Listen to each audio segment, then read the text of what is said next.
Depuis plusieurs semaines maintenant, le marché crypto est en chute libre. J'avais défini des zones sur Bitcoin qui m'intéressaient, à partir desquelles j'étais prêt à acheter. Donc je n'étais pas prêt à acheter avant ces zones-là. Et on est en train d'arriver sur ces zones petit à petit. C'est ce qu'on va voir aujourd'hui. Avant d'aller sur les graphiques, on a quelques news cette semaine, mais qui sont pas super importantes. On a essentiellement des données sur le chômage qui arrivent jeudi et les meeting minutes de la Fed mercredi. Mais à part ça, on n'a pas grand-chose. Donc moi, je vais pas y prêter grande attention étant donné que ce sont des news plutôt classiques. Et s'il n'y a pas de grosses surprises, ça ne perturbera pas forcément les marchés sur les unités de temps que je trade. Concernant Bitcoin, voici où on en est.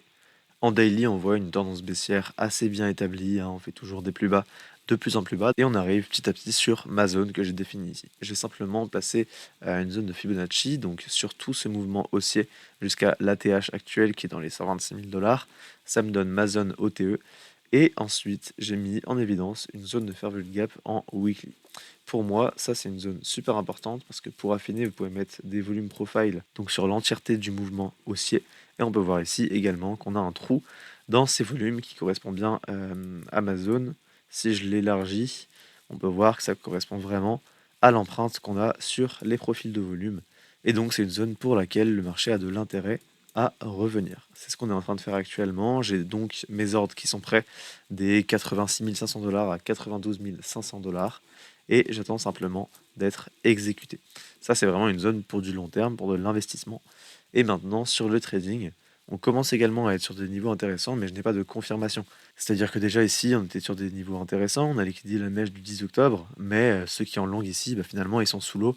Donc moi, j'attends vraiment des confirmations pour rentrer en swing, voire en day trading sur Bitcoin à la hausse. Par exemple, si on a quelque chose comme ceci, on vient ensuite dans la zone que j'ai définie et on fait une inversion de structure à la hausse. Là, ça pourrait me permettre de me positionner. Je ne l'ai pas précisé, mais cette position que j'ai mis ici, c'est uniquement à titre indicatif. Je n'ai pas prévu de la prendre pour l'instant. Et donc, si on fait ce scénario que je vous ai dessiné, on fait simplement une continuation de la tendance baissière. On vient dans ma zone de fair value gap en weekly.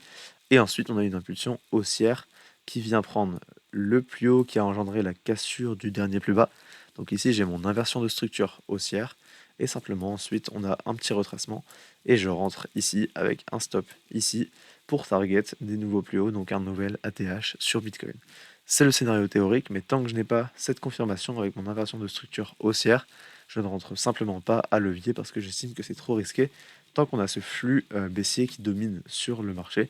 Pour moi, c'est simplement trop risqué de rentrer avec un biais haussier sur un marché qui est très clairement baissier depuis plusieurs semaines maintenant. On peut faire un tour sur Ethereum, ça fait un moment que je ne suis pas allé sur ce graphique, je vais nettoyer un petit peu. Alors, on est également dans la zone de fair value gap en weekly, il me semble que ça doit être en weekly. Ah non, c'est peut-être en monthly sur Ethereum. Ouais, c'était en monthly, et donc c'est une zone pareille de rebond potentiel très importante. Ici, j'avais tracé mes volumes profile à partir du plus bas de ce mouvement, donc on a tout le mouvement haussier ici, et j'ai tracé deux Fibos. Le principal, c'est celui-ci, mais on avait également celui-ci qui pouvait être pris juste pour prendre ce mouvement haussier ici. Donc pour moi, Ethereum, pareil, on arrive sur des niveaux importants pour acheter. Pour moi, ouais, tout ce qui est de 2500 dollars à 3400 dollars, ça s'achète. Donc on arrive tranquillement dans ces zones d'achat. On n'a toujours pas de confirmation à court terme qu'on va se reprendre. Donc pour du spot, c'est bien d'entrer ici. Mais moi, je n'entrerai absolument pas à levier actuellement à la hausse, comme pour Bitcoin, tant qu'on n'a pas de confirmation. Donc voilà, pour résumer, je suis en train de placer mes ordres en spot pour de l'investissement long terme, notamment sur Bitcoin principalement, mais je reste patient pour le levier. Pour moi, on n'a pas de confirmation haussière à moyen terme et à court terme, donc je n'ai aucune raison qui me pousse à entrer à levier sur ce marché, ça serait prendre des risques inutiles, et j'attends simplement les confirmations qui collent avec ma stratégie que j'applique depuis maintenant plusieurs années, afin de mettre le plus de probabilité de réussite de mon côté, et donc de confirmer mon edge sur le marché. J'espère que cette vidéo vous a plu. Si c'est le cas, n'hésitez pas à mettre un like, un commentaire.